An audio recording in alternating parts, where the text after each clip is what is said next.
What is modus operandi? What is MO? You hear this term a lot in crime TV shows and movies. It's Latin and means something like way of working, as in way of doing things. It is often used in the context of crime, referring to how someone committed a crime.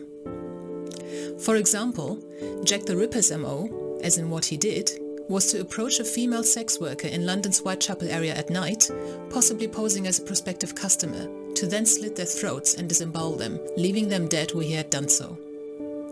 One burglar might have the MO of staking out an expensive home, learn about the comings and goings of those who reside or work there, to then know exactly when they could enter, what the lowest risk method of entry was, and steal only the items they are interested in. Those items will be the ones that they can successfully remove, transport and sell on. They might gain a lot of profit from a single such operation. The opportunistic burglar, on the other hand, might be more likely to be impulsive in their general life. They might constantly make bad decisions. They possibly burgle houses to pay for drugs. They earn less from each incident and have to offend many times to finance their lifestyle. Why do we need to understand MO?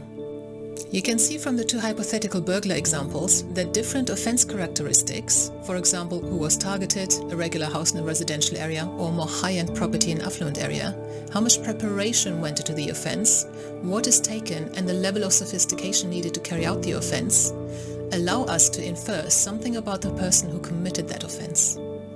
The reason we are able to make such inferences is because analysts, investigators and investigative psychologists have looked at what kind of crime was committed by what kind of person. Looking at the offense characteristics of a large number of crimes and the people who were convicted of having committed them, they were able to see some common characteristics that offenders who committed similar offenses had in common, and they were different from other offenders who committed other types of offenses. Of course, many offenders overlap in that they tend to commit a large variety of offenses, but the patterns are still clear enough to allow us to make inferences from what an offender did and how, i.e. their MO, to who they are. Why do we need to understand their MO? Well, if there was only one single offender in the world, we wouldn't need to worry about their MO, because we would always know it was them if something happened. So MO and its utility comes into play when we don't know who committed the offense, and we need a starting point to whom to investigate first. Imagine this: a woman was raped and killed in the woods. The police need to start investigating on many fronts, and the main front will be potential suspects. Since she was raped, we quickly narrow down our pool of potential suspects to males, because a female offender is unlikely to have raped and killed this person. We can also probably narrow it down quite early, without much information, to males between the age of 14 and say 80, because young children and older men are also less likely to have raped and killed this victim. Yes, that still leaves us with thousands of males, but it is already fewer than everyone. This is the most crude and basic form of offender profiling. Determining an offender's MO essentially allows us to infer some of the characteristics from their actions during the crime and the circumstances of the crime. It allows investigators and analysts to narrow down the pool of suspects further. It doesn't eliminate suspects, but it prioritizes them. It is much better if you know you will start investigating, say, 5 men than 50,000 who live in that town, isn't it? In essence, we use an offender's MO to prioritize our lines of inquiry and our suspects. For example, if a very affluent property had been burgled, requiring a lot of finesse, blunt and skilled execution, then we can for now deprioritize young burglars who are often under the influence of drugs, quite chaotic and not very skilled at anything. Using MO to prioritize more mature criminals with some skill and experience is not evidence for or against any one person. It just helps the police determine a starting point, namely the starting point that has the highest chance of leading to success as quickly as possible.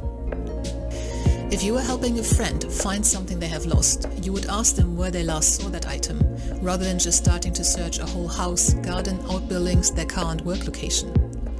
That would be very inefficient and might lead to unnecessary delays. You should start where the item was last seen.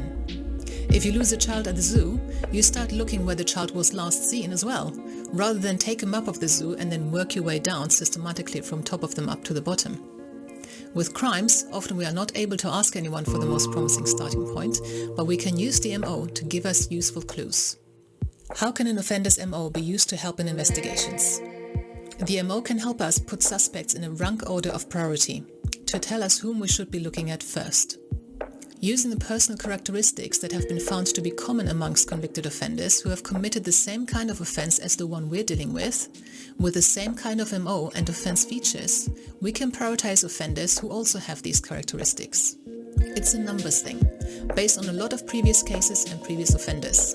We could still be wrong, but our offender is much more likely to also have those characteristics that other perpetrators who use the same MO had than not. The more similar certain features of the crime are, the more similar some of the background characteristics of the offenders who have committed those crimes are likely to be. This is called homology, which means sameness. These offender characteristics often include previous convictions, which means the police can prioritize suspects who have had the same previous convictions as offenders who had been caught for crimes using similar MOs. It can also include prior knowledge of the area, the victim, and professional background. So the characteristics that have been found to be common amongst those perpetrators in previous similar cases might then also be characteristics of the offender we are looking for. For example, if a killer covered the murder victim's face before leaving, it is quite probable he had a close relationship with them and may feel a certain amount of remorse. And we only know this from previous cases where this has been seen. In most cases in which a woman was murdered, the killer was her current or previous partner. Therefore, investigations always consider a female murder victim's partner as a priority. Based on previous similar cases, he is the most logical starting point. It's nothing personal or sexist, that is just the most promising place to begin with. There are databases used by police such as VICLASS, the Violent Crime Linkage Analysis System developed by the Royal Canadian Mounted Police, that allow crime analysts to look up certain offence characteristics and aspects of an MO for the system to produce the information on the offender who is the most likely to have committed the particular offence in question. This comparative analysis is an essential part of what is called investigative psychology. So there's no need to feel lost in the amount of potential suspects you may have. There are logical steps you can take to identify the best starting point. Analysts should be able to help get the information on the offender characteristics linked to the offence characteristics you see in front of you. Even if you don't have access to VICLASS or similar databases, a clued-up analyst or investigator can successfully prioritize offenders on their own. Good luck. Thank you for watching. I hope you found this content useful. You can get access to each episode's transcript with key learning points, timestamps and references if you get yourself onto my mailing list. Just go to the main website on policesciencedoctor.com, and on the bottom of each page you will find a sign-up form for notifications of new content. Just enter your first name, your preferred email address and the type of organization you work for. You will not get any spam. This is just for me to let you know about new content and for you to get access to all the transcripts.